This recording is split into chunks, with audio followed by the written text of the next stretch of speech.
আসসালামু আলাইকুম। আমরা সবাই জানি গোবর সার একটি উৎকৃষ্ট মানের জৈব সার। কিন্তু এই জৈব সার গুণগত মান ধরে রাখার জন্য আমরা কিভাবে সংরক্ষণ করলে এই সারটি একটি গুণগত এবং পুষ্টি মান সমৃদ্ধ একটি জৈব সার হবে, আমরা সে বিষয়ে আজকে তথ্য আপনাদের দিচ্ছি। সম্মানিত কৃষক ভাইরা, দেখতে পাচ্ছেন আমার পেছনে যে ঘরটি, এটি গোবর রাখার জন্য একটি ঘর করা হয়েছে এবং এটি কেন আমরা করেছি এই বিষয়ে আপনাদের জানাবো। আমরা যারা জানি যে আসলে জৈব সার একটি উৎকৃষ্ট মানের সার হিসেবে আমরা ব্যবহার করছি এবং এটি মূলত সবচেয়ে বেশি ভালো হয় গোবর সার থেকে। এই গোবর সার কিভাবে এবং কোন আর্দ্রতায় কোথায় সংরক্ষণ করলে সবচেয়ে বেশি উপকার পাবেন, আমরা সে বিষয়ে তথ্য দিচ্ছি। দেখতে পাচ্ছেন যে এই ঘরে রাখার যে বিষয়টি আমরা কেন করছি, যে এই গোবর সার মূলত ছায়াযুক্ত স্থানে, অর্থাৎ উঁচু বা একটি চালা বিশিষ্ট ঘরে যদি রাখা যায় তাহলে কিন্তু সবচেয়ে বেশি গুণগত মান পাওয়া যায়। আর যদি এটি আমরা রৌদ্রের মধ্যে রাখি, শুকিয়ে যায়, তাহলে কিন্তু এই জৈব সারের যে গুণগত মান আমরা কিন্তু সেটি পাবো না। বিশেষ করে এর মধ্যে যে নাইট্রোজেন নামক যে আমরা যেটা পাই, আহ, সেটা কিন্তু থাকবে না, উড়ে যাবে। আর যদি আপনি বৃষ্টির মধ্যে বা পানিযুক্ত জায়গায় রাখেন তাহলে কিন্তু এটার যে আরো যে গুণগত মান সেটা কিন্তু থাকবে না। অর্থাৎ এটি কিন্তু রাখার জন্য মূলত একটি ছায়াযুক্ত ঘর অথবা কি বলে যে শুকনো করার যে প্রক্রিয়া, এটা কিন্তু করতে হবে। আর এটা করার জন্য একমাত্র জায়গা হচ্ছে যে আপনার শুকনা স্থানে অথবা উঁচা স্থানে রাখতে হবে। রাখলে কিন্তু এই সারটা কিন্তু গুণগত মান পাওয়া সম্ভব। আর যদি পানি থাকে বা এরকম যদি কোনো জায়গা থাকে, স্যাঁতসেঁতে পরিবেশ, তাহলে কিন্তু এই সারের গুণগত মান থাকবে না।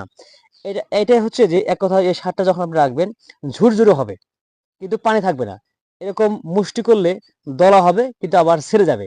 এরকম যদি থাকে তাহলে এই গোবর সার থেকে আপনারা পূর্ণাঙ্গ পরিমাপের যে পূর্ণাঙ্গ মান সমৃদ্ধ, পুষ্টি গুণ সমৃদ্ধ একটি জৈব সার আপনারা পাবেন। এবং এখানে আমি যদি দেখাই, দেখতে পাচ্ছেন যে এখানে যে এই সারটা কিন্তু পানি কিন্তু শুষে নিয়েছে, অলরেডি এটা খেতে দেওয়ার জন্য প্রস্তুত করা হয়েছে। এবং এই সার যদি আমরা এভাবে না দিই, কাঁচা গোবর যদি সরাসরি আমরা জমিতে দিই, তাহলে কিন্তু সেই জমির কিন্তু ফলাফল খারাপ হবে এবং জমির ফসল উৎপাদন বিনষ্ট হওয়ার সম্ভাবনা থাকবে এবং নষ্ট হওয়ার সম্ভাবনা থাকবে। কারণ কাঁচা গোবর খেতে দেওয়া যায় না। এতে করে পচনশীল হতে পারে, পচা ধরতে পারে, খেতে জমির যে ফসলগুলো রয়েছে সেটা কিন্তু সমস্যা হতে পারে। আর যদি আপনি যদি এভাবে যদি এই আমরা সংরক্ষণ যদি এভাবে না করি, ডাইরেক্ট যদি গর্ত করে আমরা সেই মাটিতে যদি আমরা সার ফালাই বা গোবর ফালাই রাখি, তাহলে কিন্তু পানি হবে এবং সেখানে পোকা এবং এই পোকামাকড় আসার সম্ভাবনা থাকবে, মাছি আসবে। আর অবশ্যই এই গরুর যে গোবরের যে ভাগারগুলো আছে, এই ভাগার বা ঘরগুলো রয়েছে, আমরা কিন্তু বাড়ি থেকে অনেকটাই দূরে রাখবো। কারণ মাছি এবং এই পোকামাকড় যে উপদ্রব, এটা থেকে বাঁচতে হলে আমাদের কিন্তু অবশ্যই একটু দূরে রাখতে হবে। এবং দূরে রাখলে কি দেখেন, আমাদের যে ঘরটা রয়েছে এটা কিন্তু কোনো মাছি বা অন্যান্য পোকামাকড়ের কোনো উপদ্রব নেই, কারণ বাড়ি থেকে অনেকটাই দূরে এটা কিন্তু রাখা হয়েছে। আর ঠিক এমনটাই আপনারা যারা দেখছেন বা যারা করবেন এই গোবর সার সংরক্ষণ করার জন্য, তারা কিন্তু অবশ্যই বাড়ি থেকে দূরে করবেন, কারণ বাড়ি থেকে দূরে করলে এই পোকামাকড়গুলো আসবে না। আর দ্বিতীয় কথা হচ্ছে যে যাদের বাজেট যদি কম থাকে, তাহলে কিন্তু অবশ্যই আপনারা ছাইলা বা ছাদ ছোট্ট আকারে করতে পারেন, অথবা উঁচু স্থানে যদি আমরা এই গোবরের সারের ভাগার করেন, তাহলে কিন্তু এই সারগুলো শুষ্ক থাকবে এবং পর্যাপ্ত আলো বাতাস যেন যাওয়া আসা করতে পারে, এরকম একটা জায়গায় নির্ধারণ করে রাখবেন। এবং আরেকটা কাজ করতে পারেন যে 1.5 মিটার 1.5 মিটার একটা গর্ত এদিক বা এদিক এভাবে যদি আপনি করেন, তাহলে উপরে কিন্তু মাটি চাপা দিলেও এই সারটা কিন্তু তৈরি হবে।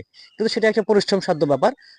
আমরা সবচেয়ে বেশি প্রাধান্য দিচ্ছি যে এরকম একটা যদি ঘর থাকে, তাহলে কিন্তু রাখা হবে, আলো বাতাস পর্যাপ্ত পাবে, কিন্তু বৃষ্টি বাদল পড়বে না এবং এই গোবর সারটা ভিজে যাবে না অথবা ধুয়ে যাওয়ার সম্ভাবনা থাকবে না। আর যদি আমরা এমনি যদি কোনো গর্ত করে রেখে দিই, তাহলে এটা কিন্তু এটা বেষ্টনী থাকে না। বৃষ্টি হলে, পানি বেশি হলেই এটা ধুয়ে চলে যাবে। অতএব যারা দেখছেন কৃষক ভাইরা, যদি আপনারা এরকমভাবে জৈব সার সংরক্ষণ করেন, তাহলে অবশ্যই আপনারা অধিক এটার যে এতে মানসম্মত গুণসম্মত পুষ্টিমান সমৃদ্ধ সার আপনারা পাবেন এবং সেটা জমিতে দিলে জমির ফসল কিন্তু অনেক ভালো হবে। এবং পাশাপাশি এটা এরকমভাবে করলে রাসায়নিক সারের উপরে চাপটা অনেকটাই কমবে। আমরা কিন্তু মূলত জমিতে বেশিরভাগ প্রাধান্য দিয়ে থাকি যে এই জৈব সার জমিতে দেওয়ার জন্য, কারণ জৈব সার থেকেই জমির যে পুষ্টি মান এবং সেই সঙ্গে যে কিছু ক্ষতিকারক বা কি বলে উপকারী যে ব্যাকটেরিয়া আছে, এরা কিন্তু ধ্বংস কম হবে এবং থাকবে। তো সেক্ষেত্রে আমরা গোবর সংরক্ষণ করার জন্য আমরা উঁচু স্থান অথবা ছায়াযুক্ত চালা বিশিষ্ট আমরা ঘর করব এবং সেখান থেকে আমরা পুষ্টি গুণ সমৃদ্ধ জৈব সার পাওয়ার সম্ভাবনা থাকবে। দর্শক যারা দেখছেন তারা অবশ্যই অবশ্যই আমাদের কমেন্টে জানাবেন যে কী ধরনের ভিডিও আপনাদের ভালো লাগে বা কোন ধরনের ভিডিও আপনারা চান।